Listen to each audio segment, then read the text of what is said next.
begin setting traps for the investigator. One of those traps was the evil eye drawn beneath Ichabod's bed, which he discovers by chance. The Cartoon Network series Samurai Jack is about a hero named Samurai Jack who was sent forward in time against his will to find himself in a future created by his arch enemy. In one of his many adventures, Samurai Jack attempts to break into the villain's many fortresses in order to steal an object with incredible power, powerful enough to send Samurai Jack back to the past so he can prevent the accursed future his nemesis has created. This pyramidal fortress is covered from head to toe with all-seeing eyes.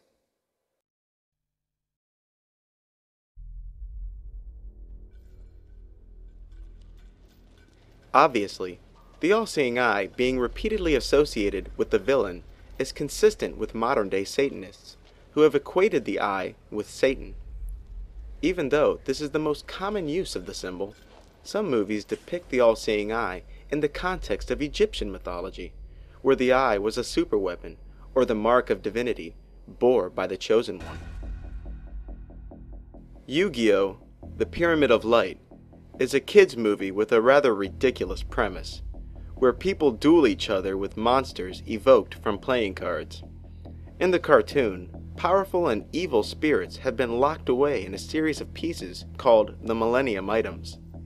When all the pieces are brought together, the puzzle form a pyramid with the all-seeing eye. The story centers around Yu-Gi-Oh!, who is a champion card player because of his 3 Egyptian god cards, which the villain, named Seto Kaiba, attempts to steal from Yu-Gi-Oh!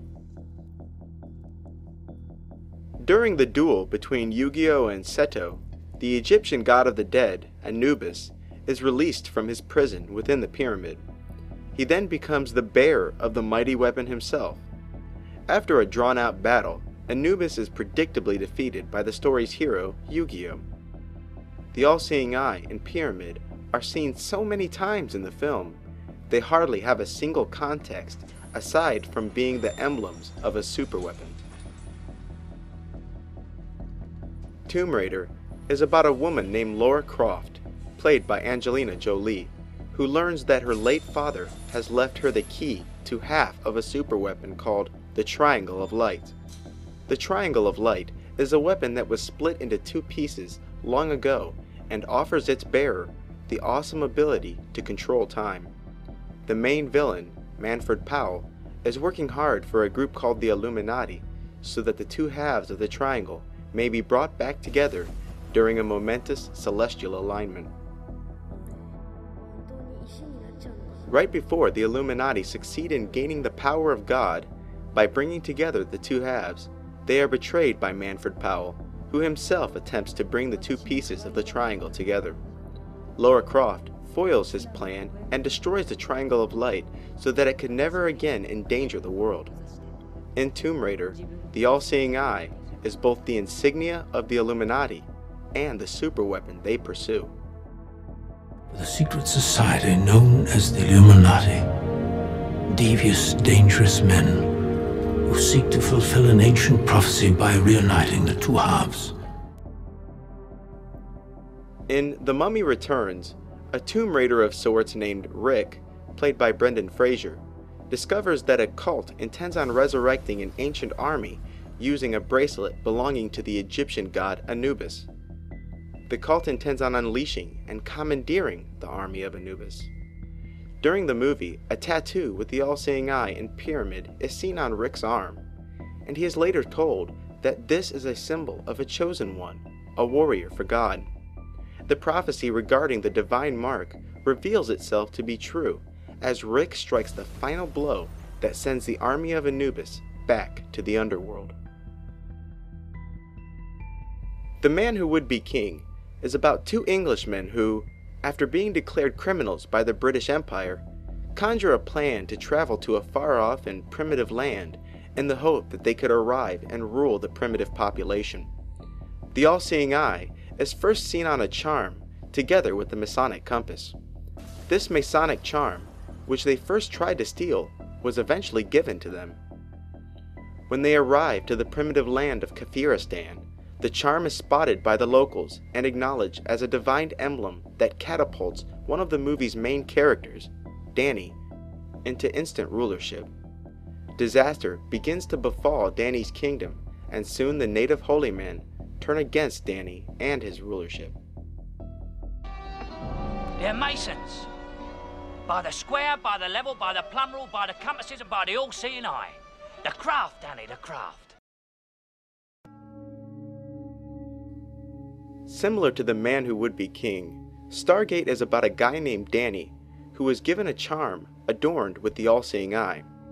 Danny, along with a chaperone of soldiers, arrived to a primitive land where, just like The Man Who Would Be King, the locals noticed the charm Danny was given and mistake it for divinity. Ra, the villain of Stargate, receives word of Danny's arrival and attempts to kill the soldiers that arrived with him. Danny would lead the natives along with the remaining soldiers to victory against Ra.